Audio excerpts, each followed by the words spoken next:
All I'm offering is the truth, nothing more. When you know how to apply the powers of your mind, and when you are expressing yourself fully and giving of your talents to others, you are on the sure path to true success. If you are about God's business, or any part of it, God by his very nature is for you, so who can be against you? With this understanding, there is no power in heaven or on earth to withhold success from you. You're successful when you're successful in your prayer life, your relationship with people, in your chosen profession, and your communion with things divine. A movie actor told me that he had very little education, but he had a dream as a boy of becoming a successful movie actor. Out in the field, mowing hay, driving the cows home, or even when milking them, he said, I would constantly imagine I saw my name in big lights at a large theater. Here's a man who didn't know anything at all about the laws of mind, yet he was using it. He was using the law. I kept this up, he said, for years, until finally I ran away from home. I got extra jobs in the motion picture field, and the day finally came when I saw my name in great big lights as I did when I was a boy. Then he added, I know the power of sustained imagination to bring success. The Bible puts it this way, call things that be not as though they were, and the unseen become seen. I told you before it came to pass, that when it did come to pass, you might believe. So here's a boy mowing hay. He imagines his name in lights, you see, in a great theater. And he's living that role in his mind. It sinks down into his subconscious, becomes an impression.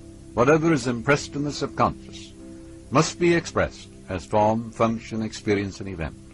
That's the great law of your mind. 30 years ago, I knew a young pharmacist who was receiving $40 a week plus commission on sales. That was very good salary in those days. After 25 years, he said to me, I will get a pension and retire. I said to this young man, this was in New York, why don't you own your own store? Get out of this place. Raise your sights. Have a dream for your children. Maybe your son wants to be a doctor. Perhaps your daughter desires to be a great musician. Perhaps you would like to go to Europe to study under the great trove. His answer was that he had no money. He began to awaken to the fact that whatever he could conceive as true, he could give conception. I explained to him that money is a state, wealth is a state of consciousness, state of mind. Health is a state of mind. You have as much vitality as you've appropriated, much wisdom as you've appropriated, as much peace as you have appropriated. And you have as much wealth as you've established in your subconscious mind, because you must have the mental equivalent of anything you want in this life. A millionaire or a multimillionaire has the exact equivalent of that in his subconscious mind. The first step towards this man's goal was his awakening to the powers of his subconscious mind, which I briefly elaborated on for his benefit. His second step was his realization that if he could succeed in conveying an idea to his subconscious mind, the latter would somehow bring it to pass. He began to imagine that he was in his own store. Imagination is the keyboard to success, you know. The ancient Hebrews called it the workshop of God, because whatever you imagine and feel to be true comes to pass. He mentally arranged the bottles, dispensed prescriptions, and imagined several clerks in the store waiting on customers. He also visualized a big bank balance. Mentally he worked in that imaginary store. Here's a man getting $40 a week, but using his mind constructively. Like a good actor, he lived the role. Act as though I am and I will be. This pharmacist put himself wholeheartedly into the act, living, moving, and acting on the assumption that he owned the store. The sequel was interesting. He was discharged from his position. He found new employment with a large chain store, became manager, later on district manager. He saved enough money in 4 years to provide a down payment on a drugstore of his own. He called it his dream pharmacy. It was, he said, exactly the store I saw in my imagination. He became a recognized success in his chosen field and was happy doing what he loved to do.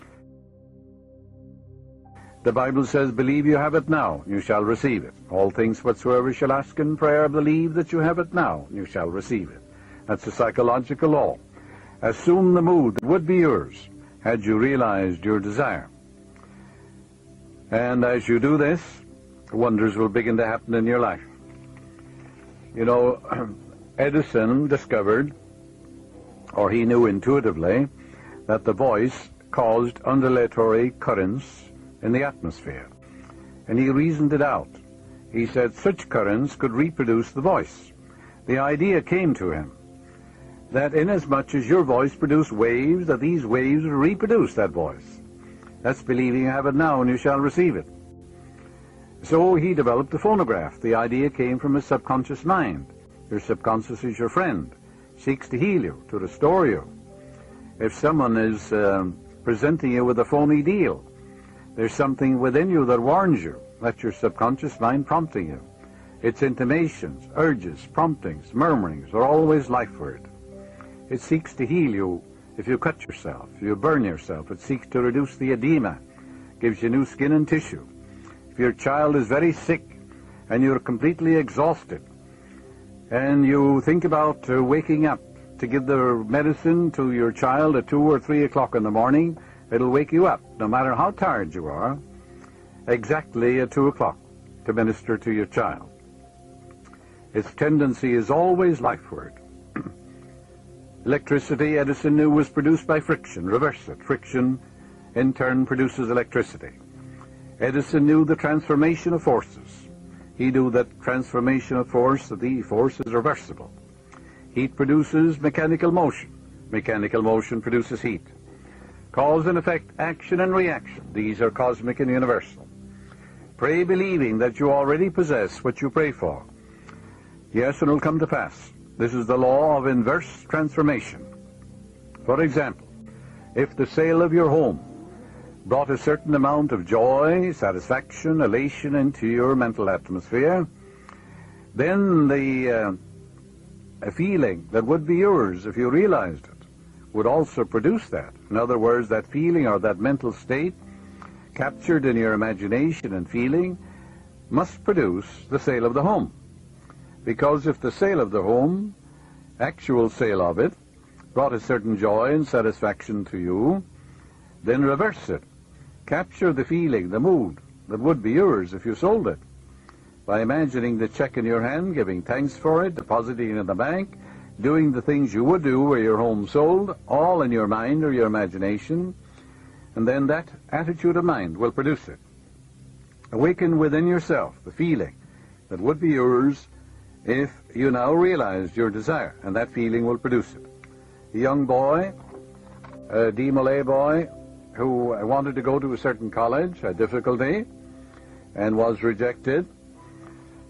And I said to him, you understand this law of inverse transformation? How would you feel if they accepted you now? You went in to see this man who rejected you and said, well, we've changed our mind. We've looked over your qualifications and you are accepted. He said, I'd feel happy. I'd call up my dad. I'd feel wonderful. Well, I said, as you go to sleep at night, feel that I'm congratulating on your acceptance and your marvelous success in the college. Imagine you're also talking to your dad and telling him you've been accepted. And you're going in there now in your own mind. And this man is saying, well, you're accepted. It's wonderful. All right, you can capture that feeling, that in your imagination, that inner mood. And he did that, and he was accepted. Yes, the feeling of the answered prayer, if assumed and sustained, must objectify the answer to your prayer. So that's the meaning. If he calleth things that be not as though they were, and the unseen become seen. If a physical fact can produce a psychological state, then that psychological state can produce a physical fact. That's the meaning of all things whatsoever you shall ask in prayer, believing. Believe that you have it now and you shall receive it. How can you believe you have it now? Well, the reality of it is an idea, isn't it? Mental picture in your mind. So you accept the mental picture, dramatize it, feel the reality of it, rejoice in it, believe in the law of growth, knowing that the seed you put on the ground will grow if you nourish it, sustain it, water it, and fertilize it.